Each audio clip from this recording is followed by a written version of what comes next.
chose to do my informative speech on Oprah Winfrey. Do the things you think you cannot do. Fail at it, try again, do better the second time. The only people who never tumble are those who never mount the high wire. This is your moment. Own it. Oprah Winfrey was born on January 29, 1954 in Mississippi.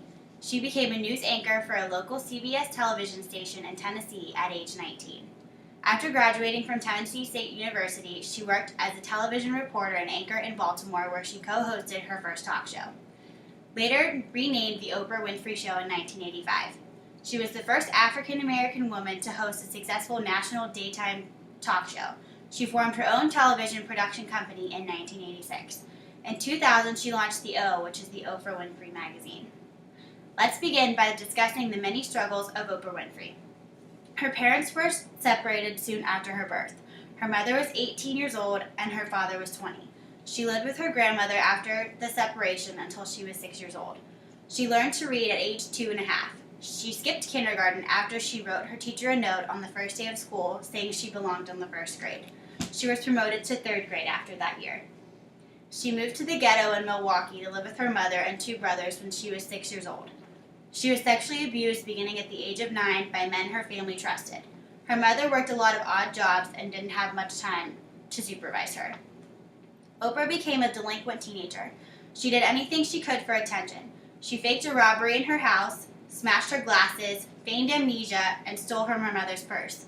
She did this all because she wanted a new pair of glasses. One time she spotted Aretha Franklin and convinced her she was an orphan child from Ohio. Aretha gave her $100 to rent a hotel room for a few nights until a minister brought her home. Her mother tried to send her to a delinquent center, but there wasn't any room for her. She was then sent to live with her father at age 15. Her father was very strict. He provided her with guidance, structure, rules, and most importantly, books. She was not allowed to have dinner until she learned at least 5 vocabulary words per evening. Let's now discuss the many successes of Oprah Winfrey. Oprah is the first African-American woman to host a successful national daytime talk show. She had her own television show called The Oprah Winfrey Show. It was noted for its uplifting and therapeutic tone. The show was highly influential, and many of its topics penetrated into the American pop culture consciousness.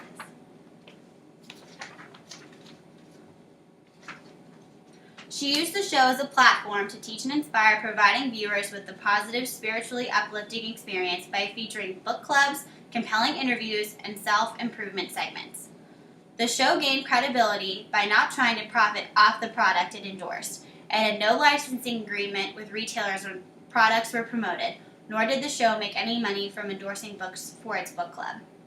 Oprah founded a television production company called Harpo Productions.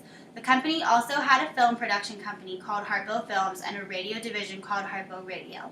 Harpo Radio is actually Oprah spelled backwards, and this is how she named the successful company. Oprah is also an actress and was in The Color Purple in 1985 and Beloved in 1998. These are just a few examples. Oprah has her own magazine as well called The O. The magazine features tips for healthy eating as well as relationship tips. This magazine covers all the bases. Finally, let's discuss the many contributions Oprah has made to society. She founded the Oprah Winfrey Leadership Academy for Girls in Africa. This school's goal is to nurture and educate young girls from impoverished backgrounds into future leaders. She founded the Oprah Winfrey Foundation, which supports the education of children and the empowerment of women. She also has an angel network. This network awards scholarships to various individuals and organizations. In conclusion, although Oprah struggled in the beginning of her life, she managed to pull through and come out on top. She overcame many struggles, became extremely successful, and gave back to society with numerous contributions. It truly doesn't matter where you come from as long as you always keep a positive outlook on life.